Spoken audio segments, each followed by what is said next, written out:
Penanganan bencana banjir dan longsor di Sumatera Utara, Sumatera Barat, dan Aceh terus dikerjakan pemerintah dari berbagai lini.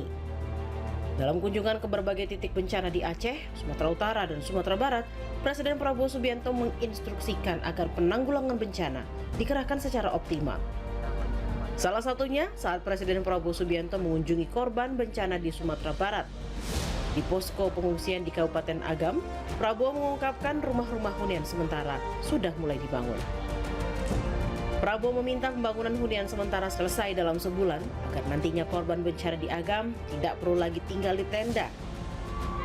Rumah-rumah hunian sementara sudah mulai dibangun, bisa selesai hunian sementara sebulan supaya ibu-ibu, bapak-bapak semua sudah tidak perlu tinggal di tenda. Kemudian segera sesudah itu kita akan bangun hunian tetap. Sudah lihat cukup bagus. Sebelumnya, pada 12 hingga 13 Desember lalu, Presiden juga memantau langsung kebutuhan warga terdampak bencana di Aceh dan Sumatera Utara. Presiden memastikan langsung kondisi pengungsian dan kebutuhan warga terdampak bencana dapat terpenuhi secara optimal. Sejak bencana terjadi, setidaknya ada 3 kali kunjungan Presiden ke lokasi bencana. Pemerintah tidak menetapkan status bencana nasional, namun Presiden Prabowo Subianto sejak awal memastikan dan menginstruksikan jajarannya untuk mengerahkan setiap sumber daya negara secara nasional bagi bencana di Sumatera. Sementara itu, sejak bencana menerjang 3 pekan lalu, sejumlah warga di Aceh Tamiang, Aceh mengaku masih kesulitan mendapatkan air bersih. Seorang warga bernama Wati menyebut rumahnya tertimbun lumpur. Sambil berharap situasi membaik, setidaknya kebutuhan air bersih dan selimut untuk bertahan dari dinginnya cuaca yang ia harapkan saat ini.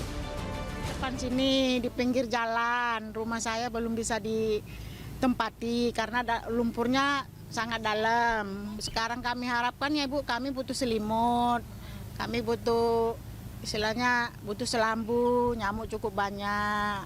Berharap air lah Bu. Kami sangat berharap air. Kadang di jalan pun air bersih cukup payah nyarinya Ibu. Kalau udah nanti ada air 1 tangki pun rebutan hampir 1 kampung, dapatlah sedikit seorang. Di Kecamatan Pauh, Kota Padang, Sumatera Barat, anggota TNI mengevakuasi ibu hamil terdampak bencana ke rumah sakit terdekat. Karena akses jalan menuju jembatan dari Batu Buswa, Kecamatan Pauh, Kota Padang putus, evakuasi dilakukan melewati Sungai Batangkuranji. Putusnya akses pasca bencana menghambat aktivitas warga. Kepala Staf TNI Angkatan Darat Jenderal Maruli Simanjuntak menegaskan prajurit telah bekerja sangat luar biasa di lapangan. Ia menyebut prajurit bertugas siang dan malam di tengah medan sulit, cuaca ekstrim, serta keterbatasan fasilitas. Bahkan ada yang harus meninggal saat bertugas. KSAD juga mengajak semua pihak memberi dukungan moral untuk masyarakat terdampak. Pasti banyak kekurangan. Ya, tolong informasikan kami kekurangan itu, jangan diekspos lewat media. Kasihan anggota kami yang sudah, anggota saya 3 orang meninggal. Ada 2 keluarga yang suaminya meninggalkan rumah, keluarganya habis anak istrinya. Jadi kami juga butuh support anggota kami, ya.